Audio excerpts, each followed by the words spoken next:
बिस्मिल्लाहिर्रहमानिर्रहीम। अस्सलाम वालेकुम। Welcome to my channel lunch and dinner by जू। आज हम बनाएंगे झटपट इंस्टेंट मिक्स सब्ज़ी का अचार। इस अचार को बनाते ही आप सर्व कर सकते हैं, खा सकते हैं, यानी कि इसको रखने की और इंतज़ार करने की ज़रूरत नहीं है। जिन सब्ज़ियों का मैंने इस अचार में इस्तेमाल किया उसमें शामिल है फूल गोभी, लहसुन, गाजर, नींबू, फलियाँ और हरी मिर्च। आप कोई भी और सब्ज़ी डाल सकते हैं जो भी आपकी पसंदीदा सब्ज़ी है, और जिस तरीके से चाहें, जिस शेप में चाहें इसको काट सकते हैं। ये भी आपके अपने ऊपर डिपेंड करता है, आपकी अपनी पसंद पे मुनासिर है। जो साइज़ और जो मुझे मुनासिब लगा उस तरह से मैंने काट लिया।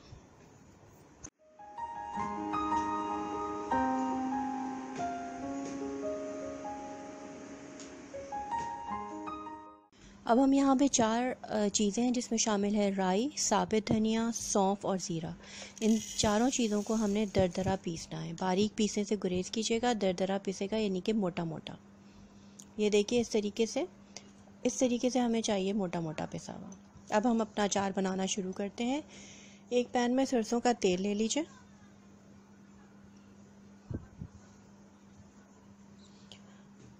और इसके अंदर एक अदद लहसुन का जवा डाल के इसको जला लीजिए। इस तरीके से जो आपके तेल का कच्चापन है, जो सरसों के तेल की एक स्मेल होती है, वो ख़त्म हो जाती है। देखिए, अचार को अगर आपको बहुत दिनों तक महफूज रखना है तो उसका आसान सा तरीका ये है कि जब भी आप अचार निकालिए, खुश्क चमचे का इस्तेमाल कीजिए। जिस बोतल में आपने अचार को महफूज करके रखना है वो बिल्कुल अच्छे तरीके से धुली हुई यानी कि स्टरलाइज हो और खुश्क हो, पानी ना हो उसके अंदर हरगिज़ भी।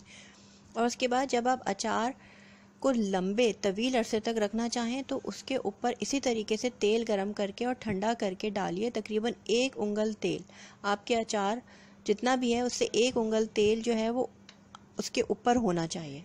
तो आपका अचार महीनों कभी भी इंशाअल्लाह ताला ख़राब नहीं होगा। तेल हमारा खूब गर्म हो चुका है, इसलिए मैंने चूल्हा बंद कर दिया है। अब मैंने इसमें डाला है मेथी दाना, और साथ ही मैंने इसमें शामिल किया है पिसा हुआ लहसुन और कलौंजी। अब मैं इसमें डालूंगी हल्दी और कुटी हुई लाल मिर्चें। देखिए मेरा चूल्हा बंद है, इसके बावजूद भी तमाम मसाले पक रहे हैं। अगर मैं इस स्टेप पे चूल्हा जला देती तो मेरे ये सारे मसाले जल जाते।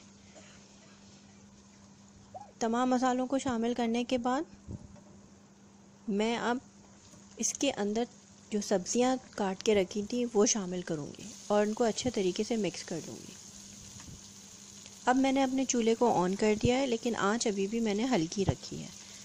जो हमारा दरदरा पिसा हुआ मसाला था वो भी हम इसमें शामिल करेंगे। इसको अच्छे तरीके से मिक्स करेंगे, 1-2 मिनट पकाएंगे हल्की आंच पर। चूल्हे को तेज़ हरगिज़ मत कीजिएगा वरना मसाला जल जाएगा आपका। और फिर इसके बाद हम इसमें शामिल कर देंगे आधा ग्लास पानी। ज़्यादा पानी इस्तेमाल मत कीजिएगा वरना सब्ज़ियाँ बहुत ज़्यादा गल जाएंगी, उनकी रंगत भी ख़राब हो जाएगी और उनका लुक भी ख़राब हो जाएगा। हमें बस इतना पानी डालना है कि सब्ज़ियाँ गल जाएं और इनकी रंगत भी ख़राब ना हो।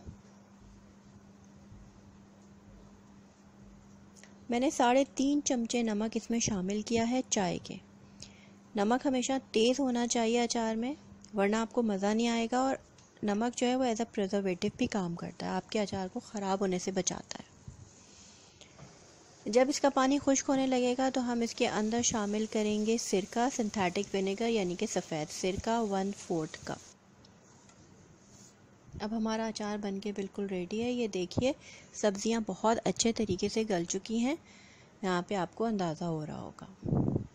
मैंने जिस जार में मुझे अपने अचार को महफूज करना है उसको धो के सुखा के रख लिया था, उसमें ही मैं इसको मुंतकिल कर दूँगी। 15 से 20 दिन आपका यह अचार फ्रिज में बग़ैर तेल ऊपर तक रखे आराम से इस्तेमाल किया जा सकता है। और अगर आप इस अचार को तवील अरसे तक रखना है तो फिर तेल आपको गरम करके, जिस तरह से मैंने आपको अभी बताया, डालना पड़ेगा। उसके ऊपर 1 उंगल आपके अचार से ऊपर होना चाहिए तेल। आज की वीडियो का इख्तिताम मैं अहमद नदीम कासमी साहब के सिर्फ़ एक ही शेर से करूँगी। बहुत खूबसूरत सा शेर है। एक शेर के अंदर ही बहुत सारी बातें शायर जो है वो बयान कर जाते हैं। एक तख्लीक़कार जो होता है वो ज़िंदगी को जितने ज़ावियों से और जितनी सूरतों में देखता है ना, वो एक आम शख्स मुझ जैसा कम से कम उसके दायरे से ये बिल्कुल बाहर होता है। आप देखिए कि 2 लाइनों के शेर के अंदर एक शायर लातादाद बातें समझा जाता है, कह जाता है, और हम लंबी लंबी तमीदें बांध के भी वो बात बयान नहीं कर सकते। बहुत खूबसूरत शेर है उनका, जो दिल दुखा है तो ये अज़म भी मिला है हमें, जो दिल दुखा है तो ये अज़म भी मिला है हमें, तमाम उम्र किसी का ना दिल दुखाएंगे हम। मुझे अपनी दुआओं में याद रखिएगा। मेरे चैनल को सब्सक्राइब करना, मेरी वीडियो को लाइक और शेयर करना हरगिज़ ना भूलिएगा। अपना बेहद ख्याल रखिएगा। अल्लाह हाफिज़। अल्लाह नेगहबान।